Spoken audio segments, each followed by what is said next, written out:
ہاتھوں کو سیدھا رکھ کر اپنی کونیوں کو جو ہے وہ اپنی بغلوں سے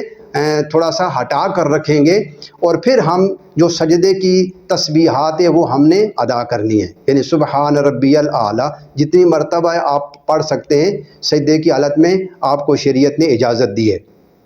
اب جب ہم نے ایک سجدہ کر دیا تو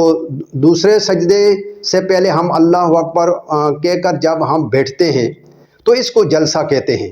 دوسرے سجدے میں جانے سے پہلے یعنی ایک سجدے اور دوسرے سجدے کے درمیان میں جو ہم بیٹھتے ہیں اس کو جلسہ کہتے ہیں، اور یہ واجب ہے۔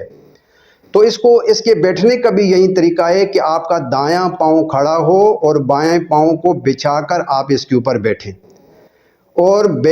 بیٹھیں یہاں تک کہ آپ کی جو کمر ہے وہ سیدھی ہو جائے، یعنی ایک لمحے کے لیے آپ بیٹھیں اور پھر اللہ اکبر کہہ کر آپ دوسرے سجدے میں جائیں،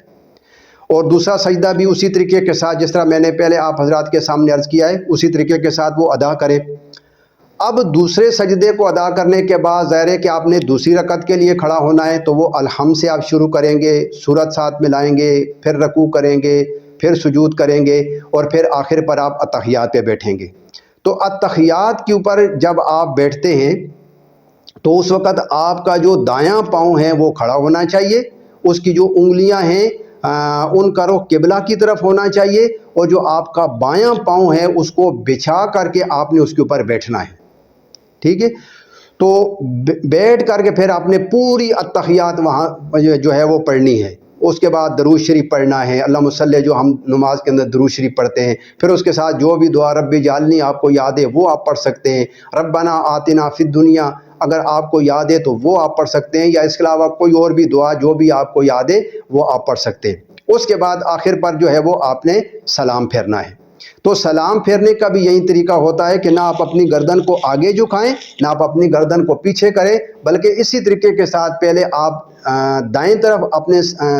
طرف آپ نے سلام پھیرنا ہے، السلام علیکم ورحمۃ اللہ کہنا ہے، اور پھر آپ نے بائیں طرف جو ہے وہ السلام علیکم ورحمۃ اللہ کہتے ہیں۔ تو اسی طریقے کے ساتھ ہمیں جو ہے وہ نماز ادا کرنی چاہیے کہ جب ہم اکیلے میں نماز پڑھیں۔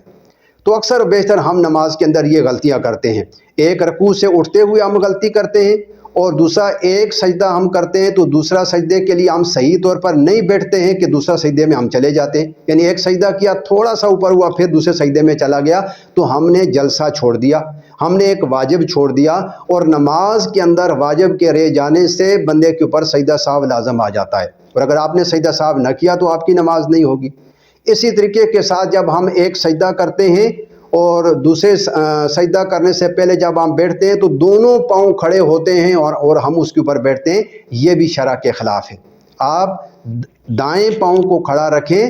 اور بائیں پاؤں کو بچھا کر اس کے اوپر بیٹھیں، ایک لمحے کے لیے بیٹھیں، اور پھر جو ہے وہ آپ دوسرا سجدہ کرنے کے لیے جائیں۔ تو یہ چھوٹی چھوٹی جو غلطیاں ہوتی ہیں جس کو ہم کچھ بھی بلکہ ایک معمولی سی غلطی بھی تصور نہیں کرتے ہیں، حقیقت میں ان کا بہت بڑا رول ہوتا ہے نماز کے اندر۔ تو ان کی وجہ سے ہماری نماز جو ہے وہ اللہ کے ہاں مقبول نہیں ہوتی ہے۔ تو اس لیے جب ہم اللہ کے حضور نماز پڑھنے کے لیے جائیں تو ہماری نماز کے اندر جو ہے وہ خشوع و خضوع ہونا چاہیے۔ بعض حضرات یہ کہتے ہیں کہ جب میں نماز پڑھتا ہوں مجھے نماز میں جو ہے وہ دنیا کے مختلف خیالات آتے ہیں، وہ دنیا کے خیالات اس لیے آتے ہیں کہ ہمارے اندر خشوع اور خضوع نہیں ہوتا ہے۔ جو نماز کے کلمات ہم ادا کر رہے ہوتے ہیں ہماری زبان سے وہ نہیں نکل رہے ہوتے ہیں، بس ہم دل کے اندر ہی جو ہے وہ کڑ کڑ کر کے اس کو ادا کر رہے ہوتے ہیں۔ حالانکہ نماز جب اکیلے آپ پڑھ رہے ہوں تو اتنی آواز آپ کی ہونی چاہیے کہ جو صرف آپ سن سکے، آپ کے ساتھ والا بندہ جو ہے وہ آپ کی آواز کو نہ سن سکے۔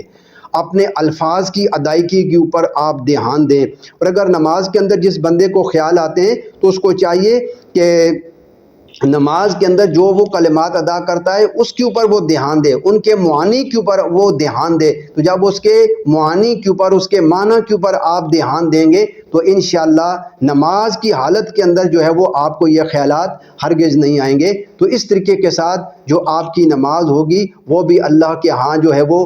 قبولیت کا مقام حاصل کر لے گی۔ لیکن اگر آپ جلدی جلدی نماز پڑھیں گے تو یہ نماز نہیں ہوگی، بلکہ یہ الٹا آپ کے لیے وبال جان بن جائے گی۔ تو دعا ہے کہ رب قدوس ہم سب کو صحیح طور پر نماز پڑھنے کی جو ہے وہ توفیق عطا فرمائے۔ وما توفیقی الا باللہ۔